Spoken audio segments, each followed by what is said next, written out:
65, Series 66. That's what we're doing. We're handling the Series 63, the Series 65, and the Series 66. We are answering your questions. If you have a question, throw it in the chat. All 0 of you, please throw it in the chat. Let me know it's going. If you passed, we want to celebrate it. If you failed, we want to commiserate with you. All that crap. Hope everyone's doing well. We'll just run this until I run out of steam. It could be 20 minutes. It could be an hour. It could be whatever. Enjoy the day. Okay. What are we doing here at Happy? So since we only have a couple of people in here, let's talk about some crap that we don't need to talk about. A couple things. One, if you need questions, go check out Achievable. Okay. You can check out Achievable. I have links in most of my videos, or just go to my main link. If you want more questions, I have another link called from Securities Institute of America. They have questions that you can get. That's SIA. They're pretty cheap. I think it's like $50-$60 maybe for like thousands of new questions. And they're questions you've never seen before. The other one is STC. So I have 3 links: STC, Achievable, and Securities Institute of America. All 3 have great questions. Achievable is really not a question thing. You'd have to buy the whole package, but they're solid for what they do. They're really good. They teach the stuff better than anyone else. If you need tutoring, we're here. I'm happy to help you.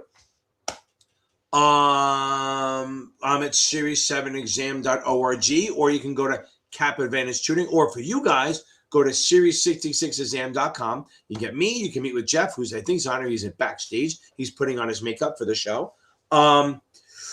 You can do that one, or if you don't like my style, you'd rather have Michael Weiss, who runs a subreddit, Series7exam. Go check him out. He's at series7examtutor.com. He's really good. He's organized. He has a CFA. He knows what he's doing.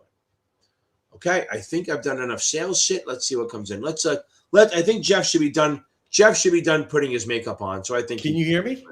Now I can. You weren't in. No, for some reason, I think I might have to bump out and come back in. It's the makeup. I know your makeup piercing isn't good for you yet. It's always the makeup. Yeah. Okay. Yeah, okay. I got really? Go bump out and back in. See what happens. All right. You can do your phone like you made me do. Yeah, something's not right here. So Billy, I appreciate the question. So last week, third Tuesday, I left in the middle because I got the daughter. I got my daughter. She cut her face. She ended up was cleaning one of those Japanese knives or something like that, and she ended up. Here we go. Okay. She ended up slicing into her thumb. I think he showed you guys at the end, right? So she went to the emergency room, sat there for 3 hours. Nobody saw her. So her friend's a hand surgeon. So he called her. She called him, and he said, "Meet me in my office." And then he gave her a bunch of stitches. He said it was deeper than she thought, but she didn't cut tendons, which is important. So she had now the definite nerve damage. He said she won't feel more, and it's her right hand, which sucks.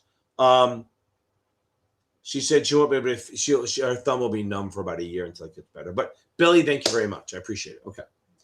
Okay, here we go.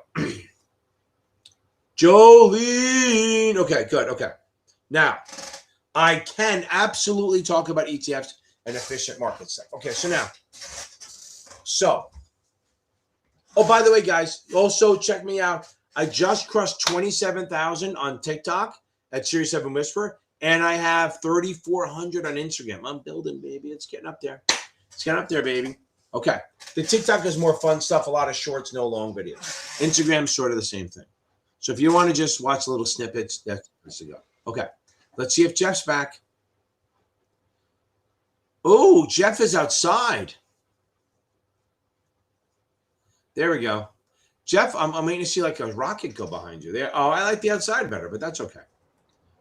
Wait a second.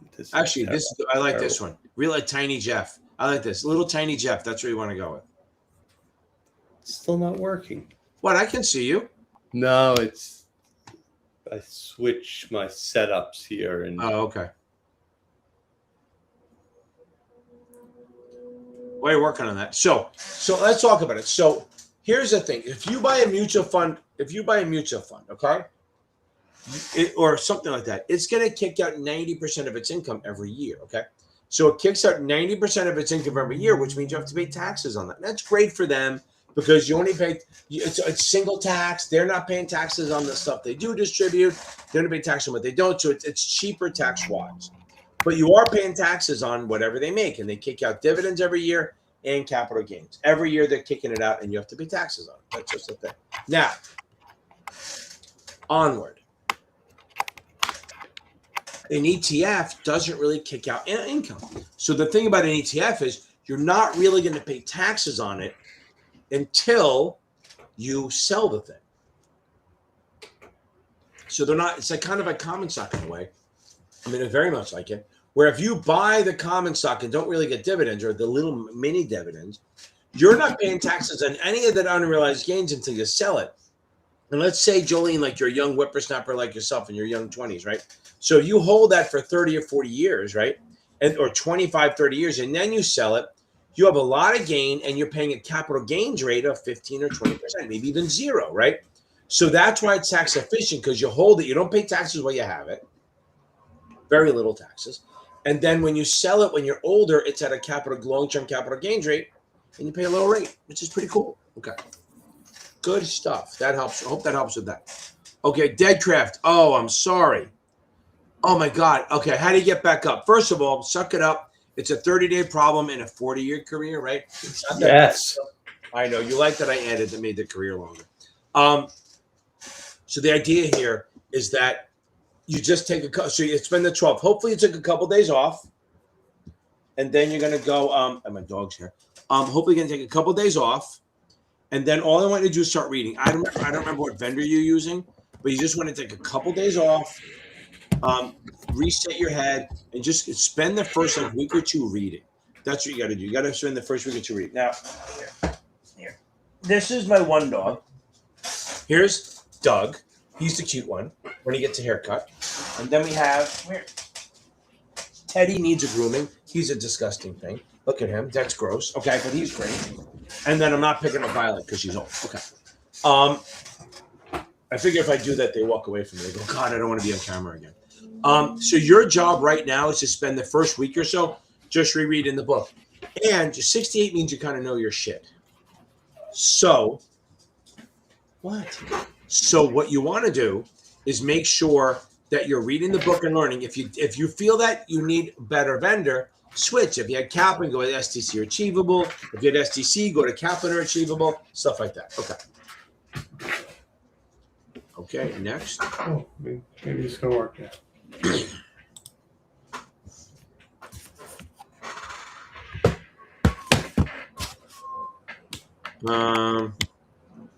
Here we go. Let's keep going. Okay. What are the key things to know about modern portfolio theory? So remember, most of tonight is about NASAA stuff, right? Because I split it up. Okay. So first of all, modern portfolio theory, the key things to know are this.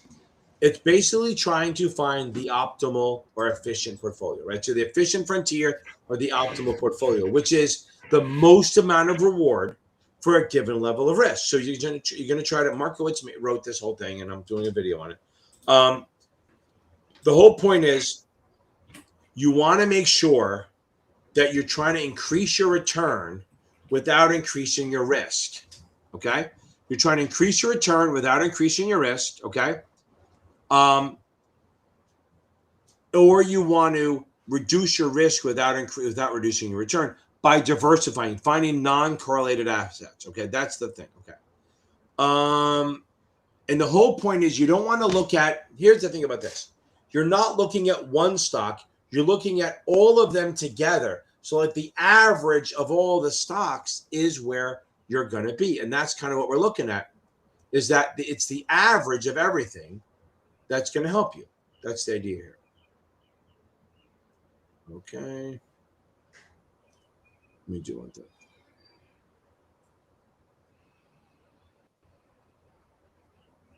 Okay. I got to change something.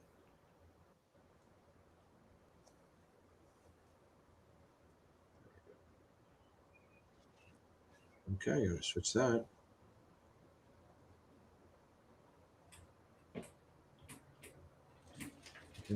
This one.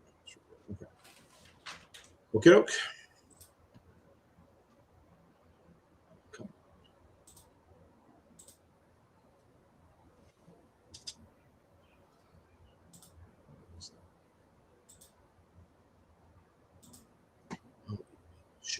No.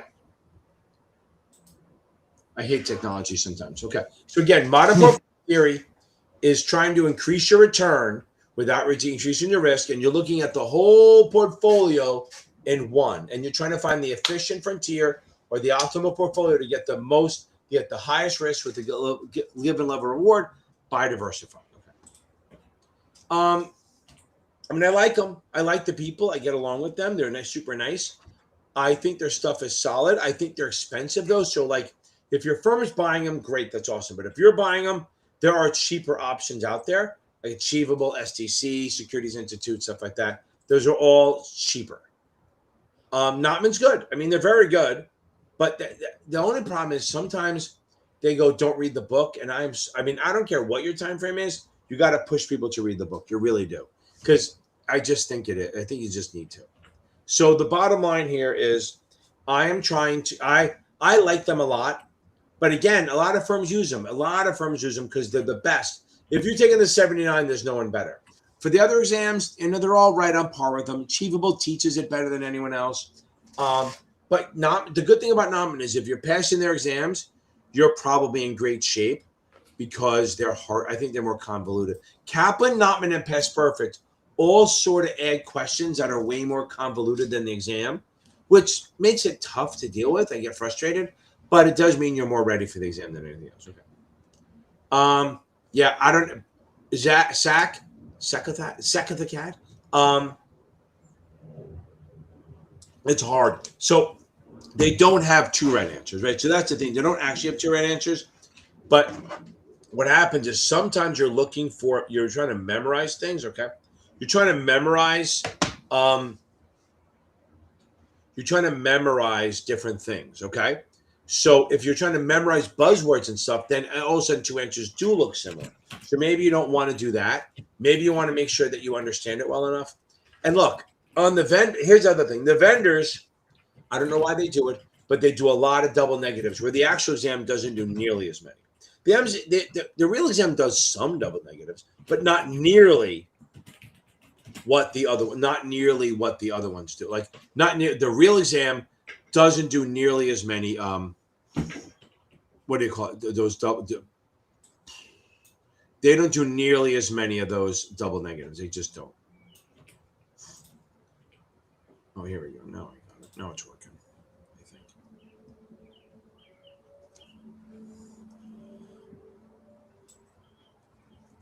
That's what I was looking for. Hopefully it works.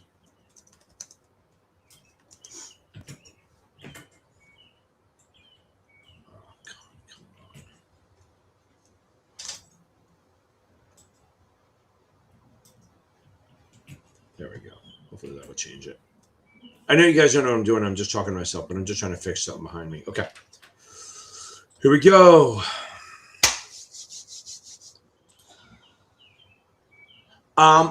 If you're with Kaplan, I'd stick with them. I really would. They're not my favorite. I like STC and Achievable better. I like the Securities Institute questions. I do like if you said from scratch, I would either say get Achievable in the Kaplan questions or the SIE questions, or just by STC as a standalone. If you said from the beginning, I would do that. But if you're working with Kaplan already and you're used to them, I think you should do it. I think you stick with Kaplan. It's not going to hurt you. Okay. And okay. And guys, if you haven't gotten to it, remember I'm getting there. Okay. I'm about 13 minutes behind. Okay. Oh, so close. Okay. Oh, so the economics is what got you. Okay. So here's the one problem. Don't spend the next 2 weeks studying economics, because even if you do well on it, you're giving yourself 4 or 5 points and you may lose on the other ones. Okay. You may lose on the other ones. So you want to make sure that you are working on everything. So the biggest thing on the 66 is still going to be the regs, which is half of it. Okay. So the econ, you can get away with passing even if you do shit in the econ. But find my video. I think it's in the playlist and it says SIE exam prep economics. Go watch that. That's pretty much all you need to know. But I would keep working on everything else, because look, if you got a 72 and you missed it by one, econ is not the thing that put you under. It's something else. So focus on the investment vehicles, the client recommendations and the regs, that's going to be the big deal. But focus on reading it. You got to make sure that you focus on reading it first. Okay.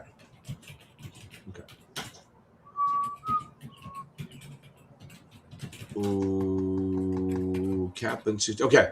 So here's the thing, Flash. Are you getting them wrong because you misunderstand? Or are you getting it wrong because you don't know the topics? You have to go through the bad answers, okay?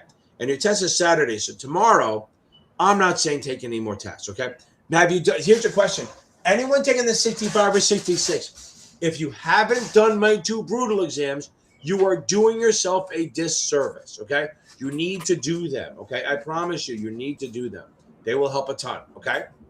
And even though it says 66 on it, it's for both exams. It will help you a ton. Tomorrow, watch my crash course and go over trust and joint accounts. The last thing you do, whether it's Saturday morning or Friday night, and go bang this thing out and come back next week and tell us how great it was, Flash. Okay. Amanda, stay there. I got a suit tape. I got econ. Okay.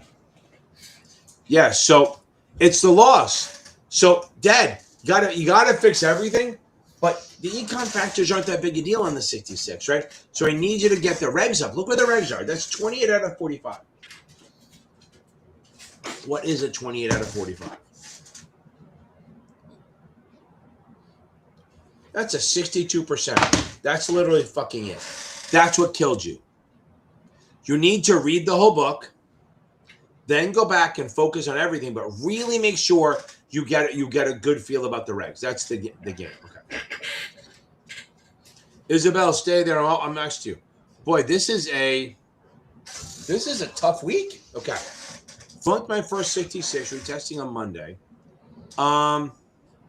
Okay, Amanda, don't sweat that shit. So it's the futures and forwards. You're going to get 1 or 2 questions. In MPV IRR, you may get 3 or 4 questions, maybe. But let's talk about them. Okay. So futures and forwards. Futures, and then Isabel, you're next. Okay. Futures and forwards are it's a contract to buy or sell a commodity. So let's say I'm a farmer. Okay. And again, the problem is the vendors go so deep in this shit, you don't have to do this. Okay. Say I'm a farmer. I'm trying to sell my wheat It's now June. I'm not pulling my wheat out till August, but I like the price of wheat right now. I think it's very high. There's war, blah, blah, blah. So I think it'll get a good price. So I'm going to actually sell to you, Amanda.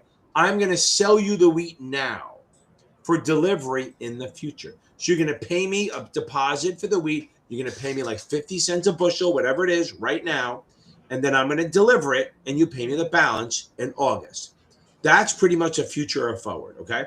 Now, you're buying it to lock in a price in case it goes up.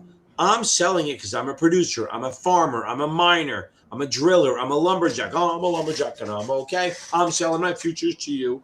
That is, I'm selling a product and I want to lock in a price, so I sell a future.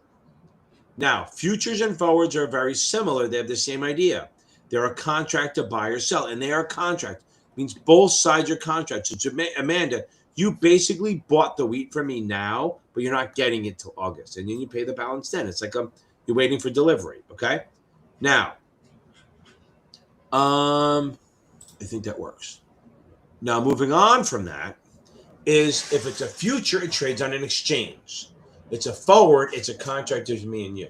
So futures are very standardized. They have a fixed, each commodity has a fixed number of contracts. The contract size, like apples and oranges and wheat, are 5,000 bushels of contracts, right? Gold is like 100 tray ounces per contract. So whatever it is, that's all standardized. The delivery date is standardized. This bushel size is standardized. The contract size is standardized. All of that stuff is standardized so they can trade.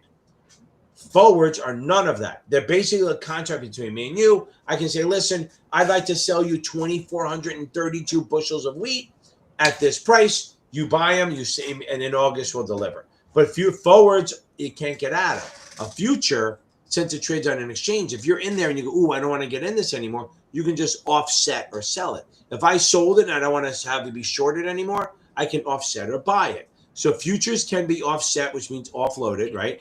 Forwards really can't be because it's a contract between you and me. So again, futures liquid, exchange traded. Forwards not liquid, not exchange traded.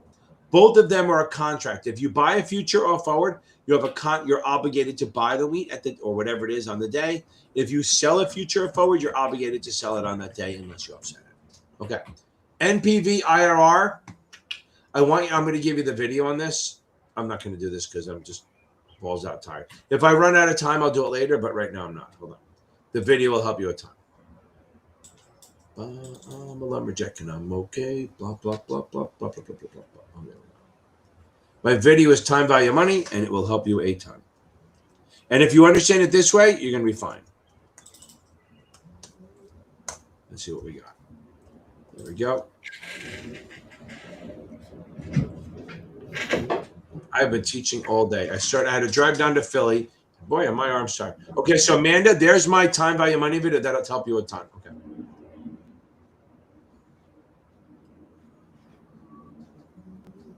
Okay. VB. Okay. That is the most broad question I've ever heard in my life. Okay. Now. Can I ask a question? Sure. Can I poll the studio audience? Yes. Okay. The questions that you got wrong on the exam, when you took the exam, are they the same topic that you were getting wrong when you studied? Just post it in the chat. That's a good one. You like that question, right? Yeah, I like that. That's a good I one. put a lot of thought behind this. So are you getting the same questions wrong on the exam that you were when you were studying, vice versa? I like that. I'm just curious to know, or were you caught blindsided by something that you didn't see when you were studying? Very good.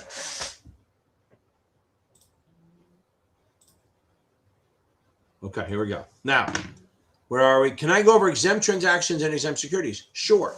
So, an exempt security is a security that will never, ever, ever, ever, ever, ever, ever have to register.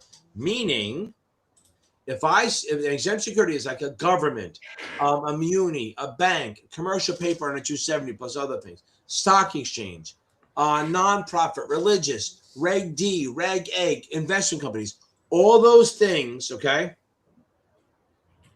All of those things are never have to register ever on the state level.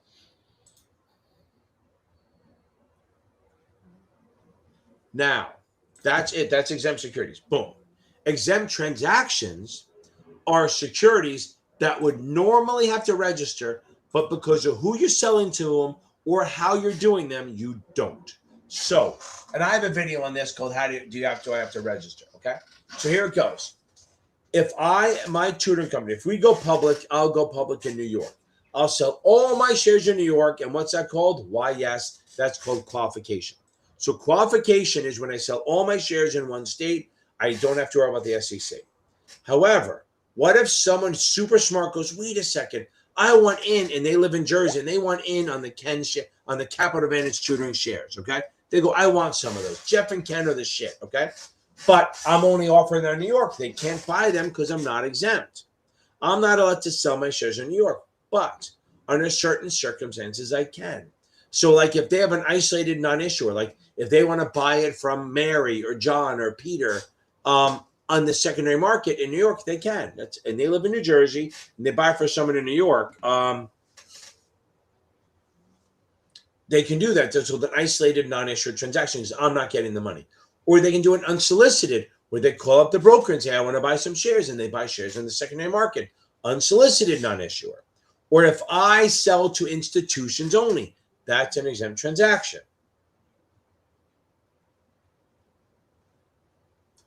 If I sell to a private placement, all institutions, but up to 10 retail or non-institutional, that's an exempt transaction.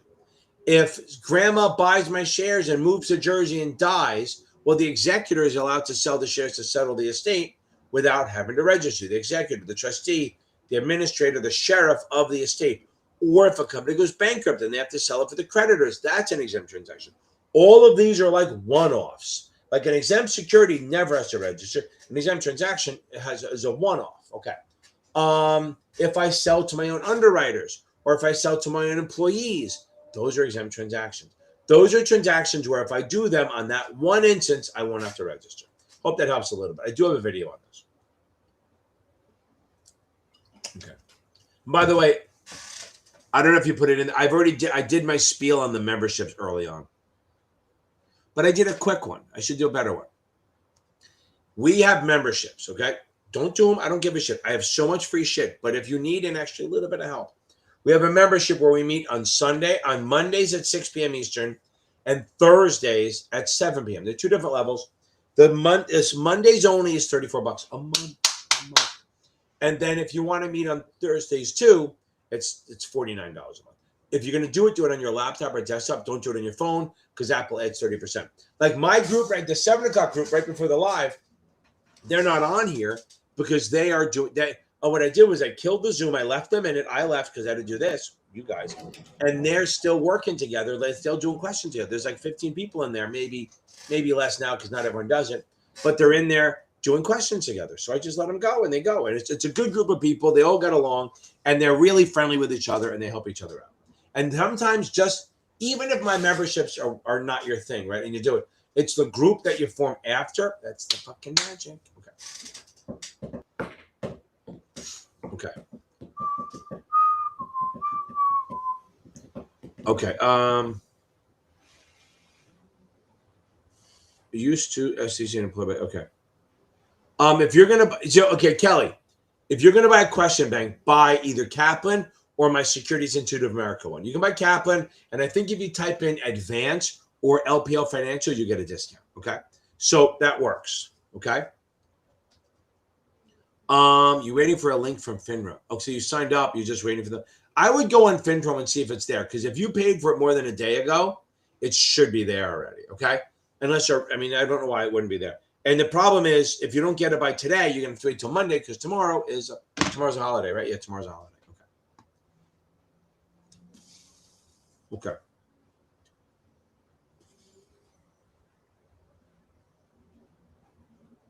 Okay, Graham. What's in section 1? 9 to 22, you're good. 1 through 4, you're about 80% on. That's pretty fucking solid, don't you, Jeff? Don't you think pretty?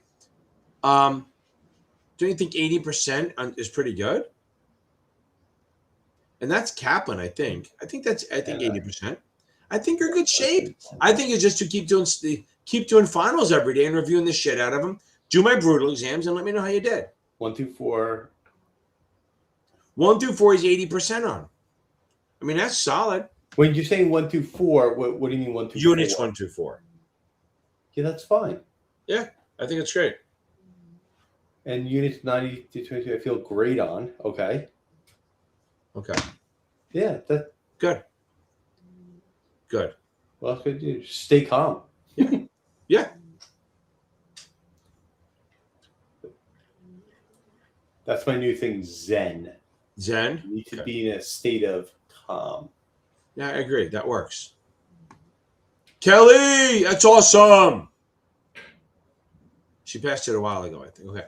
I don't know what you're asking. Can you please go over the difference between what's required for federal coverage securities rather than exempt securities? Nothing. So a federal coverage security is exempt. The only thing is, if it's a mutual fund or a Reg D, they have to notice file in the state. That's it. So federal coverage securities do not register on the state level. But if they're a Reg D or a mutual fund, they might have to notice file, which is just giving them the paperwork. That's it. Okay. Okay. Right. So don't sweat the negatives, okay?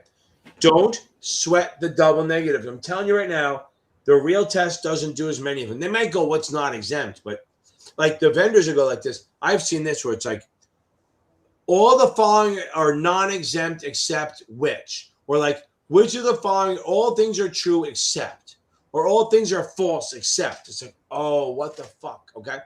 Don't worry about the double negatives, and you're going to get way less Roman numerals than you do. Kaplan goes a little overboard on the Roman numerals. Now, here's why. Because when I write questions for people, or used to write questions for people, I'm not interested in anymore. it's very easy to write questions with Roman numerals. So I can write a question, like I'll start writing a question, and then I get trapped in a corner. Like if you write something, you're like, oh crap, just make it a Roman numeral, and boom, you're on to the next one. To do ABCD questions takes a lot more work. So Roman numerals are not that hard. Okay. Somebody making you laugh? No, what you were saying. Oh, but I can bang out Roman numerals. I can probably do 30 or 40 an hour if I have to. Roman numerals. ABCD, I'm probably hitting 50. I'll tell you what I do with the Roman numerals is I hate them. Yeah, they're really annoying. But figure out what your answer is, and then if you get that right, figure out what would have made those other answers correct. I agree. I like it. Does that make sense? Yeah. With like I'd like to think that they more than just put a bunch of words and put a Roman numeral in front of it, but I think it's a good idea because that way, if the wording on the question changes and one of those other answers is correct, you're ready for it. Yeah, I agree. It's awesome. But I try to avoid Roman numerals as much as I can. Okay, here we go.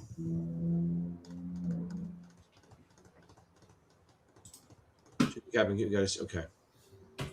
I think Ryan, if you're in the mid 70s, with Kaplan, and it's not from memorizing, you're actually in good shape. If you want to test yourself, you want to be mid 70s. You don't need 80s on Kaplan. It's nice, but you don't need it. Go do You're overlooking one thing. What? Go ahead. He's doing it from the Q bank. Right. Which is Kaplan. Right, but I'm saying you've got to do regular exams. Yeah, I don't know how it works. I just want to make sure that this person's doing a full exam, not just doing questions. No, I think you can press a button and have it simulate an exam. Okay, just as long as. I know. Yeah, right. Yeah. So if they're doing unit quizzes, they wouldn't say that. Right. So if they're just doing unit quizzes, it doesn't mean anything. Okay. So you want to do that. To check 100%. So if you're doing a 110 question on the Q bank, hopefully it's weighted similar. You're fine. Okay. I don't even know how to answer this. VB, here's what you need to know. There's this book you can buy, and everything between page 1 and page 400 you need to know. Okay? There is a lot of 7, okay? There is a lot of 7 overlap in this. I 100% get that. So if you're buying Kaplan, the first 8 chapters are overlap. If that's STC. If you're buying Kaplan, I think the last chapters are overlap. It's the regs, baby. The regs and ethics, that's where if you're good at the 7, you got to get the regs and the ethics done. Other than that, that's a super broad question. Okay. Don't get bored. Don't just. It's fucking boring. So limit. Just make sure you change it up. I want you to answer this one. How many hours a day do you think it's best to study? As many as you feel you have energy for. Yeah. So what I mean, you don't say 20 minutes. I'm exhausted, but be realistic. Like if you can study, let's say 3 hours a day. Okay, I'm just throwing a number out there. But, you do like 40 minutes, take a 15, 20-minute break, go back, give yourself a little breathing.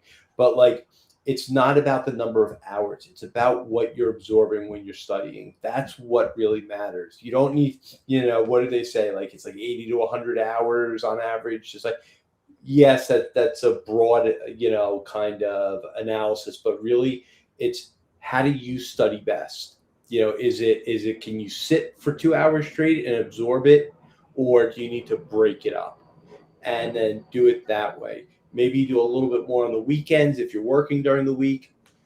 But like I said, if you study 2 hours and you fully absorb every single thing in those 2 hours, that's a good session, I believe. If you're going to study for 4 and you're going to look up and say, I'm exhausted and I have no idea what I read, it's not a good use of your time. So to me, it's making the most of the time that you have during the day. Try to aim for your 2 to 3 hours a day, maybe a little bit more on the weekends. If you're up to practice exams, take a practice exam in one sitting and reviewing the next, because you want to spend as much time on the review as you do as taking the exam. But that might mean taking the exam one day and reviewing the next. But if it's like a Saturday, maybe you can do the exam in the morning, review in the afternoon. So I'm giving you a couple of options there of how best to utilize your time. And it's very hard to say 3 hours a day, 4 hours a day. It really depends on your energy level. I like it. And when you're taking the exam. Yep, true. I had a guy today in my class. He's like, he goes on the weekends, and I told him he has to stop. He studies from like 10 in the morning until 11 o'clock at night. I was like, that does not make sense. Yeah, you can't do it. You're actually going to hurt yourself. So the guy Chris is a month away. No, man. Okay. I like this. You're already in on the 66. Stick with it. If you get the 66, do you have a job yet? A lot of people who do the 66 first aren't working yet. So get the 66 out of the way. You're done. Yeah. Okay, move the fuck on. Syndex, move the fuck on. Don't sweat the formulas. Again, this is the problem. Kaplan and Past Perfect and Notman sometimes, they go way too heavy on the math. I'm telling you right now, I am math challenged. I can do math, obviously, but I am math challenged. I have to think about it. And it's not, I don't love it. There's some people just I see people like my grandson loves fucking math. My son loves math. A lot of people just love math. I fucking hate it. If I see numbers, I hate them. I've never gotten less than a 95 on a 7 or any of these exams. Because it's not, the math is straightforward. Don't sweat the formulas. Why don't you keep moving on this, okay? Go on to the next one. You can always come back for the math. Even there's not a lot of it. I have videos on math. So Syndex, don't worry about the math too much. None of these again. The 66, everyone's worried about math. The 65, everyone's worried about the formulas. Not heavy. The math on a 65, 66 is not going to fail you. On the 7, the options, if you don't know the options, it could fail you. But the formulas on munis, I mean, it's literally current yield and accretion and amortization. That's pretty much the only ones you have to do. Oh, and tax equivalent yield. But move on. Go somewhere else. Okay.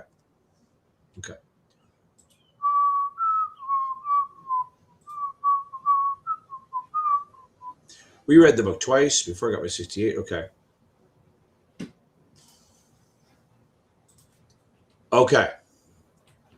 Yeah. Okay. So the anxiety part, it's hard for me I help with that, right? But it's very hard for me to get that other than say, you got to know it so well that you don't give a shit. Because I don't get anxious at tests. I don't worry. Maybe I'm too low blood pressure around them. And that's why I do well, because I don't really give a shit what happens. Like, I'm never worried about what people are going to say or whatever it is. I mean, when I hit the button, there's always some nerves there. Like, I'm not like nerves of steel.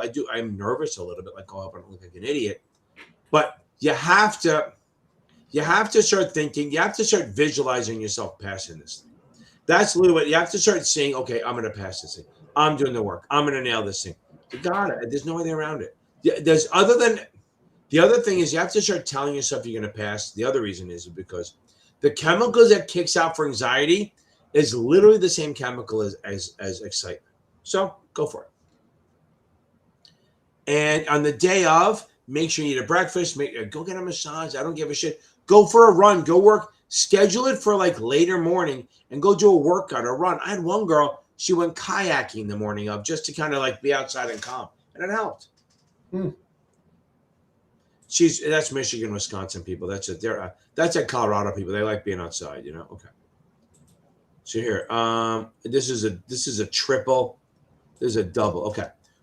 So what was the nope to? I don't know what I asked. Okay. When looking at the laws and regs, what should the main focus be? Oh no, it's much more situational. I think it's much more situational. Okay. Most investment vehicles possess for a struggle in the practice exams. Right.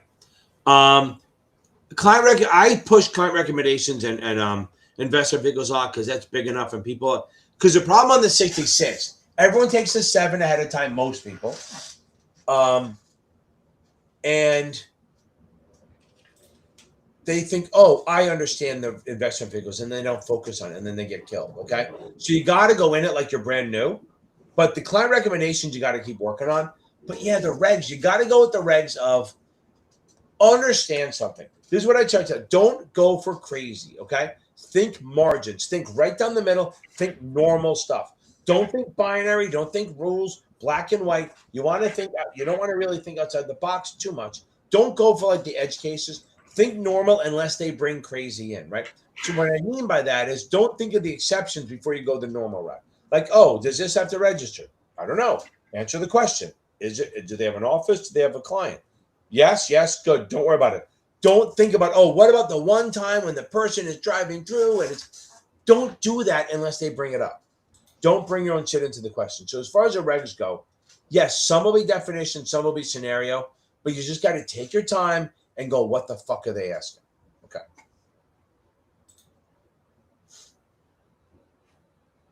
Dead cat, that's interesting, right? Okay. Yeah, so I tell everyone, that's why I tell everyone to read estates, trusts more than estates. Trusts and joint accounts the night before, the morning of, before taking the 65 or 66. If you're taking the 63, I would absolutely take, make sure you get ethics down. Ethics is going to be the killer. All these exams, it's there. Ethics is all over, but it's so heavily weighted in the 63. Okay. Oh, Graham. Oh, did you? Oh, so Graham had to go. Okay. Yeah, you'll get to, yeah, he's not here, but you'll be able to see it tomorrow. Okay. Okay, so this is a great question. Unless the state follows the SEC rules, no. Federal covered advisors can do testimonials with disclosures. State advisors cannot, unless their state follows the SEC rule, which I don't think any of them do. So for this test, state advisors cannot do testimonials. Federal covered advisors can. And remember something, you have a LinkedIn or a Facebook, a like a lot of firms turn off the like feature on your LinkedIn or something because a like on your post could be considered a testimonial. Okay. Oh, Brady, baby. Hold on. I need some happy news, right? We need a little bit of happy news.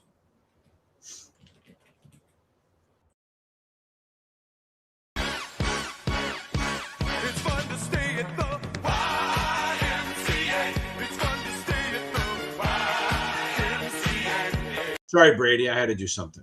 Okay, there is a lot of overlap. So if you got the 66 done, there's a lot of overlap, but the 7 is more The 7 is more straightforward than the 66. I'm going to say it right now.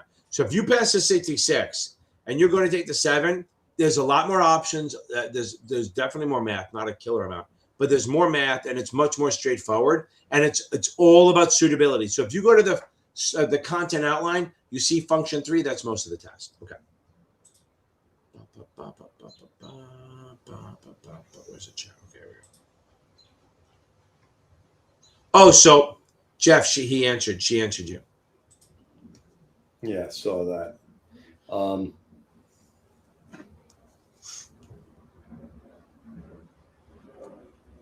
Okay, we're good, right? Did you? I kind of. What was this?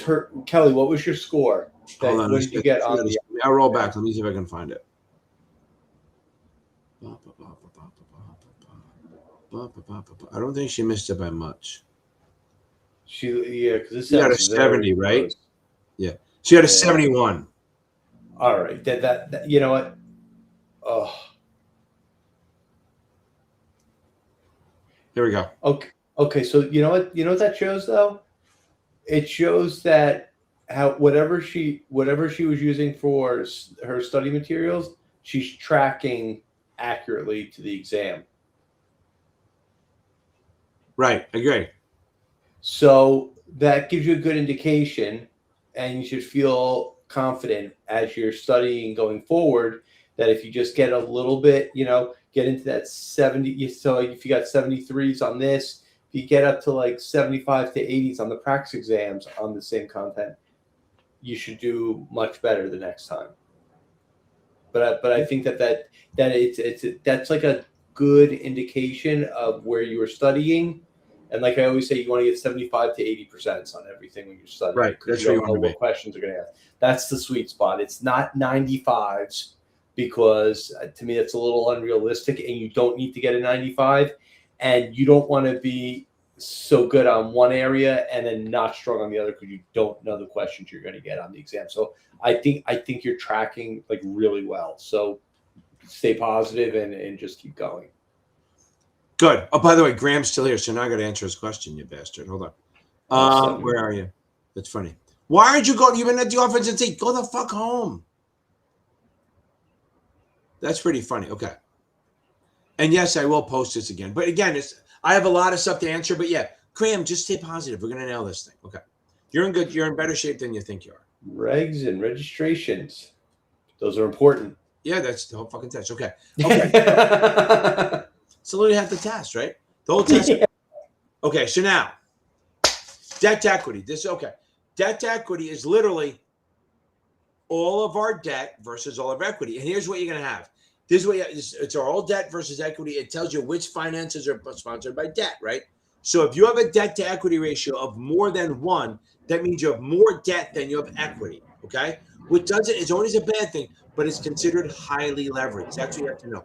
Highly leveraged. Okay, I'm going to go over 2 of those things, not 3. So I'm going to do the debt to equity. Debt to equity is how much debt we have versus equity. A debt to, you don't have to do the math really, but a debt to equity of over 1, which means more debt than equity, that's highly leveraged. For some industries, that's fine. For other industries, it's not bad.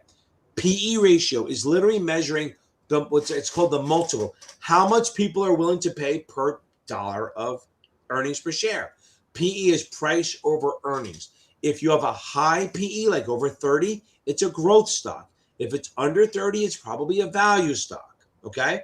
So, and it's basically telling you what people are willing to pay, what they think will happen in the future. Because if you're paying a lot for, if you have a very high PE, you're paying a lot over the earnings. So you better hope that it works. So a high price to earnings and a high price to book, which is equity value, right? High means it's a growth stock. Low PE, low price to book is a low value. Now I got a question where it says, "What's PE?" And literally, the answer was a low PE is a sign of value, which is a value company. But one of the answers was price over earnings growth rate, which is not PE. That's PEG. Don't Google that. But PEG ratio is price over earnings growth, which is not PE, which is price over earnings. They tried to get me on that. Okay. And then Social Security, I can do real quick. So Social Security, you can start taking as soon as 62. But if you take it early, you're going to get 60% of what you normally will forever. It'll go up, but it'll be based on 60% of what you should get. If you take it early, you will get, if you work, they will punish you. For every dollar you earn, they will reduce it to 50 cents of benefit. 2, if you're married, and don't worry, Amanda, I'm going to get your performance-based fee things, okay? Now, Kelly, I'm hitting the Social Security one. If you take it early, fine, you're getting less. Full retirement is like 67 to 68, depending when you're born, and you can work. If you wait till full retirement, you will get the whole thing. You will get the 100%, and you can work with no penalty. Also, this is where they get you. If you're married for at least 10 years and then you stop and then you get divorced because you find them with a hooker or something like that. If you do that, as long as you're married for 10 years, later when you go to retire, you can take either your benefit or theirs. Now, so say I'm married, I would never do that, what you're saying, but say my wife divorces me. When she goes to retire, she can either take her benefits or what she's supposed to get out of mine, which I think is half of mine, whichever is higher, as long as she doesn't get remarried again. If you're going to base it off mine, I can get married as much as I want. But if you're going to get the choice of yours or someone else's, you can't get remarried. Now, an HSA is a health savings plan. Since we're talking about it, a health savings plan is you put money aside pre-tax. It can grow. You can use it to pay your qualified medical benefits, right? You can, but the cool thing is you can roll it over to the next year. FSA is similar, but if you don't use it by the end of the year, you lose it, okay? So in HSA, you can roll it over and keep rolling it over and building it, and it can be invested. And some people actually use it as retirement because once you turn 65, you can take it out for non-medical shit without a penalty, okay? Performance-based fees. Okay. Performance-based, and Graham, I'll get to your middle question. Performance-based fees. Here what it is. They're only allowed, so they're not allowed if the administrator says no. Bottom line, Amanda, they're not allowed if the administrator says no. If the administrator allows it, you can only do it for qualified clients. What's a qualified? For the next 2 weeks, a qualified client is 2.1 net worth or 1.1 AUM. It's going up to like 2.6. I've never really seen questions where they ask the numbers. They just say, are they qualified? Right. Okay. You might see it, but we'll cover that when we get to it. I'm not going to confuse you by doing videos early than you need to. Okay. So right now you can charge performance-based fees for customers who are qualified, which is 2.1 and 1.1 AUM. If you do that, you can also do a fulcrum fee, which basically you base the return versus an index, a relevant index. Like if you're in equities, you can't compare it to a muni index. You have to do like an S&P 500. And basically, the more you beat the index by, the more you can charge. The less you beat it by, the less you can charge. That's all it is. It's not too crazy. Okay. Oh, yeah, Ryan did take the full question. Remember that you had that question, Jeff, about how many he did? You took the full. Yeah, it's 110. Yeah. Okay, got it. Okay, that's good. No, Graham, I figured 66.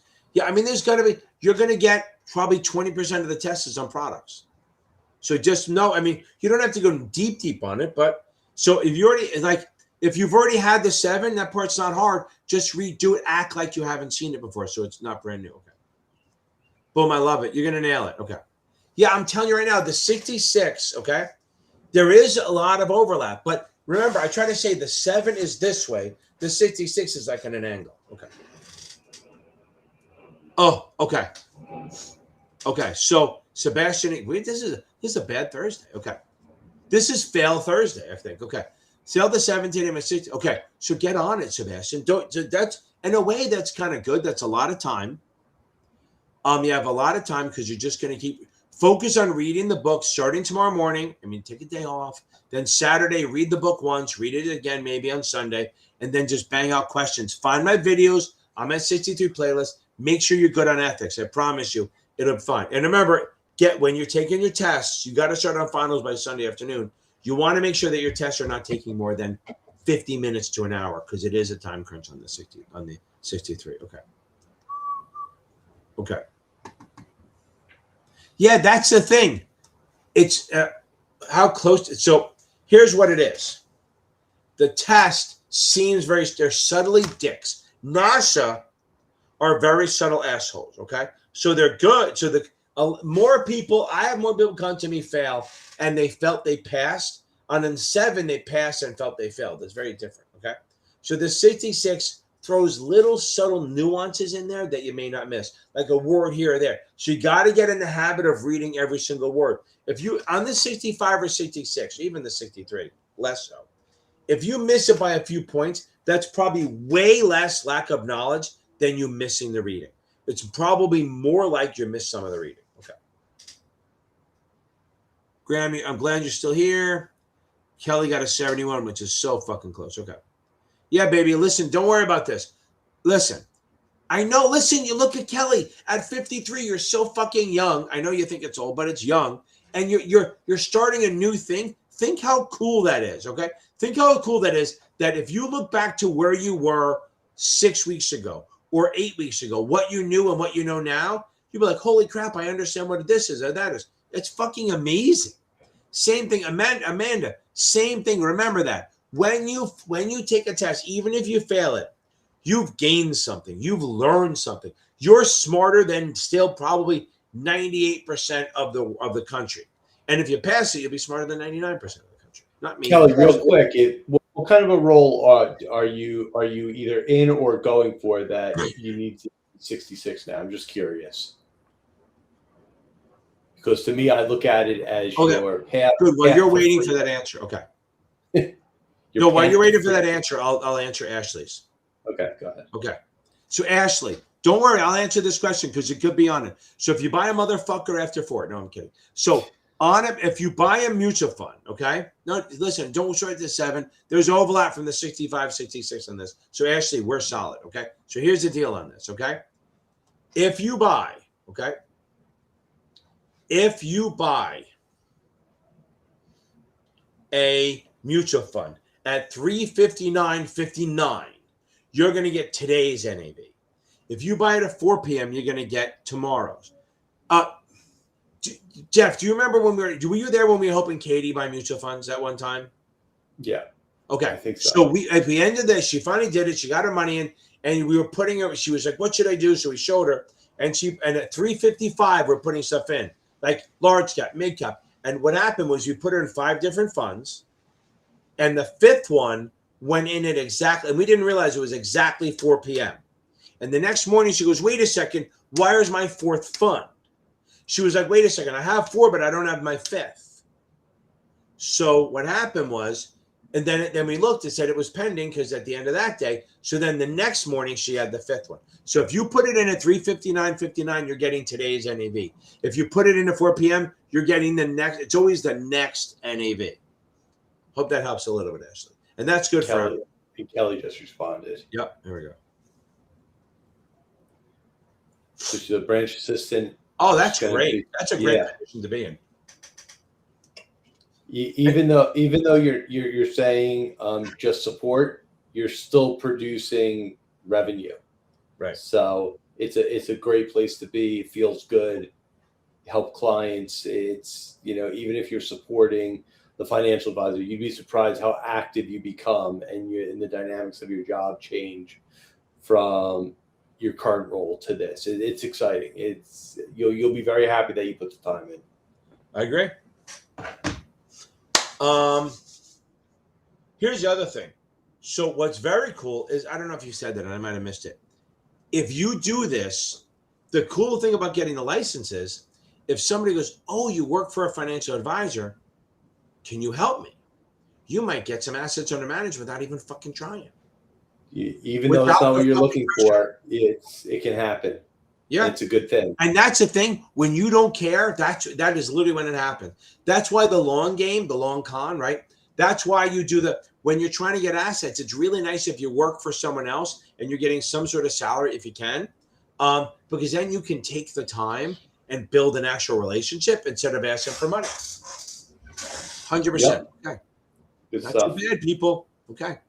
This was a tough one. This was a lot of people miss, which is, look, it happens, right? It happens. So the 65 and 66, I think they have a higher fail rate than the 7. I don't know what it is, and probably could look it up, because I think it's a little off, it's a little different, and the variances between tests are so bad. Like did I say it on here? I said it in my class today that FINRA does a good job on the 7 and the SN6 that all the tests are within like a standard deviation of each other, like within 5 to 10%. Okay, Kelly, I'm so glad that you said that. Okay, good. So, but the problem, I had a guy, Vic. I love the guy. Okay, first time I met him, so what happened was he got a 70. He needed the 70.7 or 71 on the 65, right? And he got a 70, right? Then the second time he studied his ass off. He couldn't afford me yet, and he read the book and he went over the videos. And the next time he got a 48.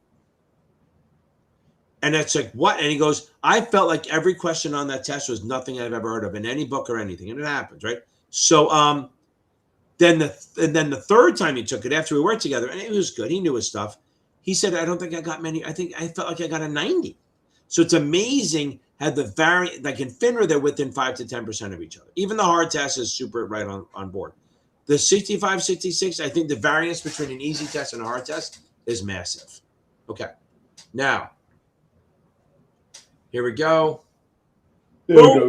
We got to pass. We got to pass. Finally. There we go. Woo! Thank God. Same thing does apply. Yep. Let me find a good one. Oh, here's a good one.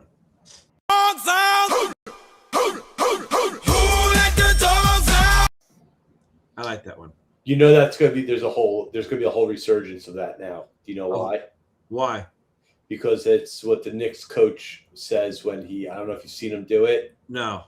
He refers to, he always says, who lets the dogs out when he's talking about the Knicks. So I'm waiting for like a whole kind of thing to kick in. There you go. Let's hope they win a couple. You didn't go to the parade, right? No. I thought about it, but I was in Philly. If I wasn't teaching, I probably would have gone in. I just don't see it. I love one of those things. Yeah. It's not the same. Remember, when I first started, it was a real ticker tape rate because everything's a paper. So in the early 90s and late 80s, when I was in an office, we overlooked it. We were throwing paper out the window and everything. And back then, they had old buildings. You could open the fucking window and stand on, not you're allowed to. It was literally stand on different. the ledge. It was different, and I think like when like an NFL team wins, it's like a bigger presence on stage versus like the NBA because there's like 15 players. Right. And I don't know. I feel like it's very, years ago you didn't have to worry about all security and the political rhetoric and all that kind of stuff. There's like a lot of undertones. It's not the way that it used to be. Right. Okay, here we go. No, don't be worried. Okay, and that's very normal. Okay. Hey, my live isn't done yet. Can I call you back in 5 minutes? Perfect. Thanks. Okay. If you're scoring there, and you remember, whenever you switch vendors, your score is going to drop. Okay. I'm telling you right now, it's just you're gonna be fine. First, if you switch over to Kaplan, you got to do a few. Isabel, do a few of them in a row, and I bet you your score pops. I promise you it happens. Okay. Okay, hold on. Okay, first of all, if you for my membership on Sundays, either you bring them with you and post them in the chat during the thing, or you email them to me. If you message me through the membership tab, one of my posts, and I'll give you my email there. I don't want to put. I mean, you can find it on my website, but I'm not going to just post it for everything. So if you email me the questions, like here's the thing: if you're meeting on Sunday, don't email. Oh, by the way, Ashley, we're meeting Saturday, not Sunday, because it's Father's Day. So remember that we're meeting Saturday. Anyone doing the Series 7 membership, which it shouldn't be on here, it's Saturday, not Sunday. Okay. But email me right before the lesson or put them in the chat. Either way. Okay. Vincent, let's go, baby. We're going to nail this thing, right? We're going to rock this thing. Do I have a good one for you? Nope. A rich man and I have been a poor man. Let me tell you something. There is no nobility in poverty.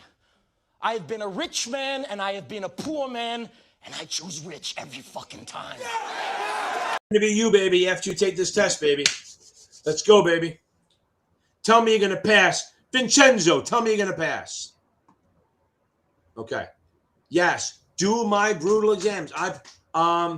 No. Do not do I can't stress this enough. No one. Do not pay the $29 or $30 to do the practice or mastery exam on Kaplan. It's not worth it, and it's going to make you want to quit. It's so fucking hard. I mean, yeah, if you pass it, you're great shape, but there's no reason to do it. It will make you go, I'm not ready ever. Okay.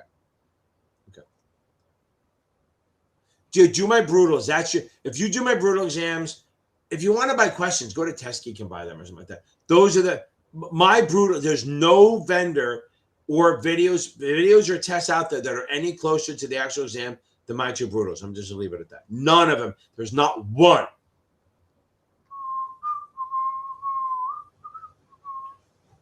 Okay. Here's the thing. That sounds like memorization a little bit. What vendor are you? Okay. That's funny, Amanda.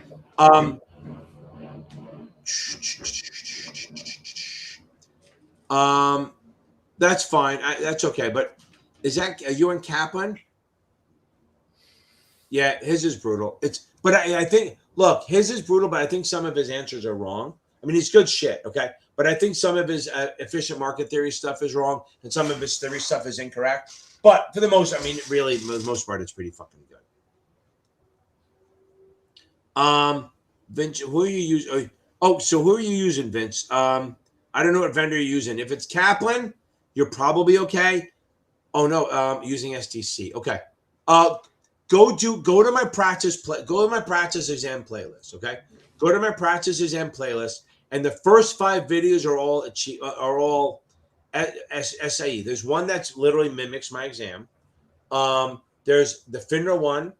There's an achievable. There's an STC and an Notman. Go do those with me, and you'll see where you are, because getting 60s is not great. And if you get a 60 on one and then a 90 after you take it again, that's more memorization thing. Okay. I was just gonna say, I think a good indicator is the variance, like the how wide. 60 to 80 is a really wide range.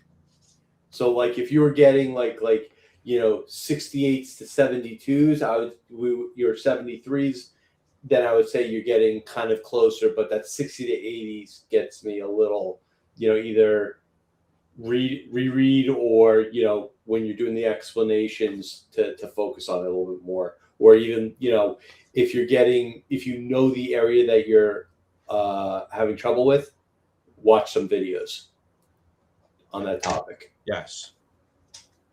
But tighten up from your worst score to your best score. I agree. 100%. Tips and tricks for the 63 the second time.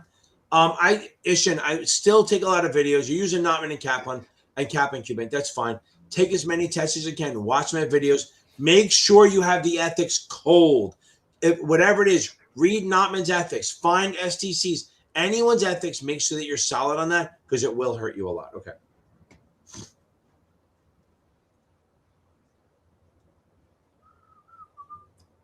Yeah, and by the way, guys, I'm going to tell you right now, anyone who uses age as an excuse, and I'm not saying you did, Kelly, Amanda and Kelly, you didn't use age as an excuse, but I'm telling you right now, I got an 86-year-old to pass the 66,